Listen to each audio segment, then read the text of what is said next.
जोहार दोस्तों, हमारा चैनल ऑनलाइन पढ़ाई पर स्वागत है। आइए आज हम लोग देखते हैं क्लास 10 सीबीएसई पैटर्न पर मैथ्स चैप्टर से quadratic equation.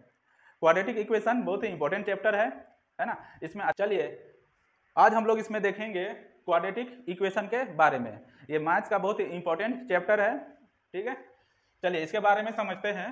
When we equate a quadratic polynomial, जब किसी क्वाड्रेटिक पॉलिनोमियल को इक्वेट करते हैं टू ए कांस्टेंट, कोई भी कांस्टेंट वैल्यू के साथ इक्वेट करते हैं, we get a quadratic equation, तब वो क्वाड्रेटिक इक्वेशन कहलाता है। कोई भी क्वाड्रेटिक पॉलिनोमियल को कांस्टेंट वैल्यू के साथ इक्वेट करते हैं, बराबर करते हैं, तो उसको हम लोग क्वाड्रेटिक इक्वेशन नाम देते हैं। जैसे यहाँ पर A X square plus B X plus C, ठीक है, A X square plus B X plus C, ये हमारा क्वाड्रेटिक पॉलिनोमियल हो गया। अगर इसको किसी वैल्यू के साथ, ठीक है, इक्वेट करते हैं तो ये हमारा क्वाड्रेटिक इक्वेशन कहलाता है, ठीक है। ये हमारा क्वाड्रेटिक इक्वेशन कहलाता है। तो ये क्वाड्रेटिक पॉलिनोमियल हो गया। अगर इसके साथ इक्वेशन जुड़ गया, इक्वल जुड़ गया, क्वाड्रेटिक पॉलिनोमियल के साथ अगर यहाँ पर इक्वल का साइन देते हैं और इधर कोई भी कांस्टेंट वैल्यू देते हैं, तो ये एक हमारा क्वाड्रेटिक इक्वेशन कहलाता है, ठीक है। जिसमें ए बी सी एक रियल नंबर्स होता है और ए कभी भी जीरो के बराबर नहीं होगा। यहाँ पर ए जो है जीरो नहीं होगा। अगर जीरो हो जाएगा तो ये पूरा वैल्यू को जीरो कर देगा, तो यहाँ पर बी एक्स प्लस सी बच जाएगा, जो कि एक लीनियर इक्वेशन कहलाएगा, ठीक है। आगे देखते हैं। A is coefficient of X square, यहाँ पर एक्स स्क्वायर का कोफिशिएंट है। कोफिशिएंट मतलब हो गया इस एक्स स्क्वायर का ये फैक्टर है, ठीक है। इसलिए इसको हम लोग क्वाड्रेटिक कोफिशिएंट भी बोलेंगे। ए को हम लोग क्वाड्रेटिक कोफिशिएंट भी बोल सकते हैं। उसी तरह b is the coefficient of x, x का कोफिशिएंट बी है, यानी एक्स का फैक्टर बी है, जिसको हम लोग लीनियर कोफिशिएंट भी बोलते हैं, ठीक है। तो यहाँ पर हम लोग को ये जो स्टैंडर्ड फॉर्म दिया हुआ है इसको समझना है। A X square plus B X plus C equal to zero. यहाँ जीरो हो सकता है और कुछ भी नंबर हो सकता है, ठीक है। तो ये हमारा स्टैंडर्ड फॉर्म हो गया, ठीक है। अब इस क्वाड्रेटिक इक्वेशन को कैसे सोल्व किया जाता है ना, इसका भी अलग अलग मेथड होता है। कम से कम यहाँ पर हम लोग 3 मेथड के बारे में समझेंगे, ठीक है।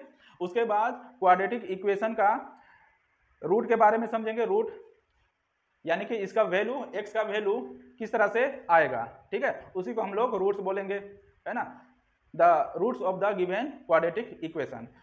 तो यहाँ पर हम लोग क्वाड्रेटिक इक्वेशन पढ़ रहे हैं तो हमेशा 2 रूट्स इसका हम लोग को निकल के आएगा, अल्फा एंड बीटा।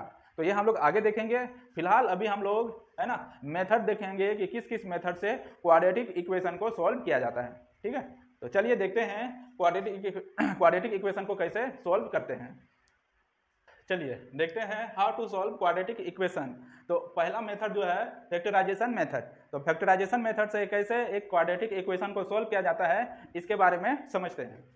तो यहाँ पर क्वेश्चन से हम लोग समझेंगे। क्वेश्चन दिया हुआ है solve 6x square minus x minus 2 equal to 0 by factorization method.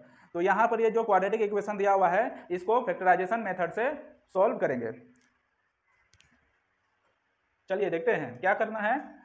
ये जो क्वाड्रेटिक इक्वेशन दिया हुआ है 6x square minus x minus 2 equal to 0, तो क्या करेंगे, फैक्टराइज मेथड क्या है कि यहाँ पर देख सकते हैं 3 टर्म्स है। ये एक टर्म हो गया, ये 2 टर्म और ये 3 टर्म, ठीक है।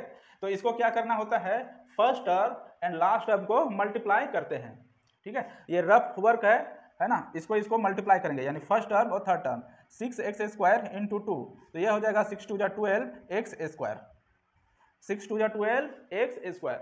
अब यहाँ पर यह 12x स्क्वायर को इस तरह से 2 भाग में बांटना है, ठीक है। और बांट के यहाँ पर क्या लिखना है वो समझते हैं। यहाँ पर हम लोग क्या किए हैं, फर्स्ट टर्म और लास्ट टर्म को, अच्छा लास्ट टर्म में ये -2 है तो यहाँ -2 लेंगे, ठीक है। लास्ट टर्म में -2 है तो यहाँ पर माइनस लेंगे, तो ये -12x स्क्वायर आ गया। चलिए ठीक है। अब यहाँ पर -12x स्क्वायर जो आया इसको 2 भाग में इस तरह से स्प्लिट करना है, इस तरह से बांटना है कि यहाँ पर जो आएगा और यहाँ पर जो आएगा इसका मल्टीप्लाई इतना आना चाहिए और इसको जोड़ने या घटाने पर -x आना चाहिए, ठीक है। फिर से समझते हैं कि यहाँ पर स्प्लिट करके जो भी नंबर आएगा ठीक है, उसको मल्टीप्लाई करने पर ये -12x² आना चाहिए, प्लस और माइनस करने पर -x यानी बीच वाला टर्म आना चाहिए। ठीक है, तो ये चीज समझ में आ गया। तो चलिए यहाँ पर स्प्लिट करते हैं। तो स्प्लिट करने का बहुत ही आसान तरीका है, क्या है, यहाँ जो नंबर दिया हुआ है 12, इसका हम लोग फैक्टर कर देते हैं।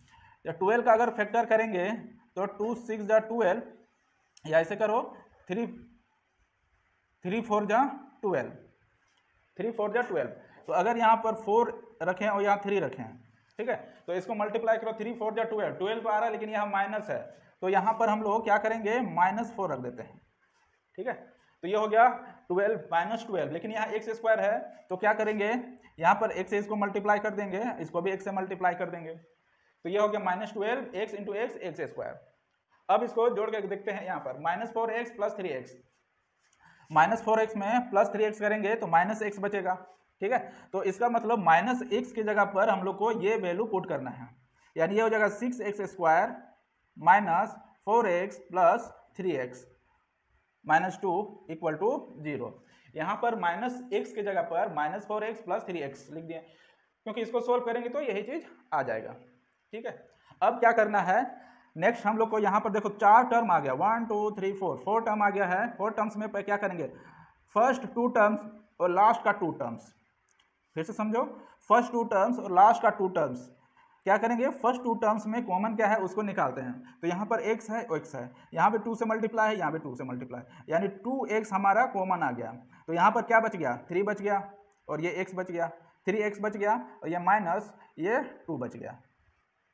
ठीक है, अब यहाँ से भी कॉमन निकालेंगे, तो यहाँ से हम लोग देख सकते हैं कॉमन तो कुछ नहीं है, लेकिन 1 तो निकाल सकते हैं ना, कॉमन 1 निकालेंगे तो ये बचेगा 3x - 2 = 0। अब हम लोग देख सकते हैं यहाँ पर 3x - 1 है ना, इस टर्म में भी है, 3x - 2 इस टर्म में भी है, 3x - 2 इस टर्म में भी है। तो इसमें कॉमन लेंगे 3x - 2, तो यह जगह 3x - 2 जब कॉमन लेंगे तो यहाँ क्या बचा, 2x बचा, और यहाँ +1 बच गया = 0। ठीक है, अब ये दोनों आपस में क्या है, मल्टीप्लाई के फॉर्म में है, और ये 0 है। इसका मतलब इसको ये भी क्या हो जाएगा, 0 के बराबर हो जाएगा, और ये भी 0 के बराबर हो जाएगा। कैसे बराबर हो जाएगा, अगर इसको इधर करेंगे तो 0 बाय ये हो जाएगा, तो 0 बाय समथिंग रहेगा तो 0 ही हो जाएगा, तो यानी इसके बराबर 0 हो गया। उसी तरह अगर इसको इधर करते हैं तो 0 बाय समथिंग = 0, यानी इसके बराबर भी 0। तो यहाँ पर इसको 0 के बराबर करेंगे, इसको भी 0 के बराबर करेंगे, तो यहाँ पर क्या हो जाएगा, 3x - 2 = 0। आगे यहाँ पर लिखते हैं, इधर 3x = 2, ये अब -2 को इधर शिफ्ट करेंगे तो +2 हो जाएगा, तो x = हो जाएगा 2/3, 3x = 2 हो गया, तो x = 2/3, ये 3 नीचे आ जाएगा, तो x = आ गया 2/3। अब इसमें देखते हैं, इसमें जब चेक करेंगे 2x + 1 = 0, तो 2x = -1, ये +1 उधर चला जाएगा, -1 हो जाएगा, x = -1/2। तो यहाँ पर x का वैल्यू 2 आ रहा है, 2/3 और -1/2। ठीक है, तो इसका सॉल्यूशन क्या हो गया, इसका x का वैल्यू क्या आ गया, 2/3 आया, और -1/2 आ गया।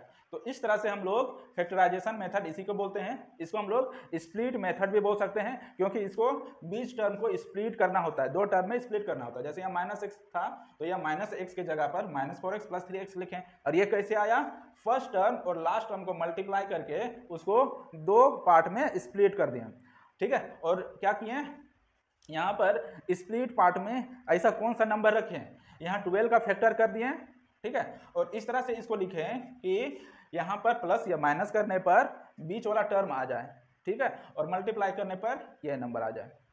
ठीक है, बस उसको लिखना है। उसके बाद फर्स्ट 2 टर्म का कॉमन निकालना है और लास्ट 2 टर्म का कॉमन निकालना है। ठीक है, तो यहाँ पर ये दोनों हमेशा सेम रहेगा, सेम कॉमन नंबर आएगा। ठीक है, फिर इसमें से ये कॉमन निकालेंगे तो ये बचेगा। अब ये दोनों जो है ये 0 के बराबर है, बीच में मल्टीप्लाई है और 0 के बराबर है, तो इसका मतलब ये भी 0 के बराबर हो जाएगा, ये भी 0 के बराबर हो। तो एक बार इसको 0 के बराबर रखेंगे तो x का वैल्यू निकल जाएगा, एक बार इसको 0 के बराबर रखेंगे तो x का मान निकल जाएगा। ठीक है, तो इस तरह से हम लोग इस तरह का जो क्वेश्चन है इसको फैक्टराइजेशन मेथड से इस तरह से सॉल्व करते हैं। ठीक है, तो अभी के लिए इतना ही, धन्यवाद।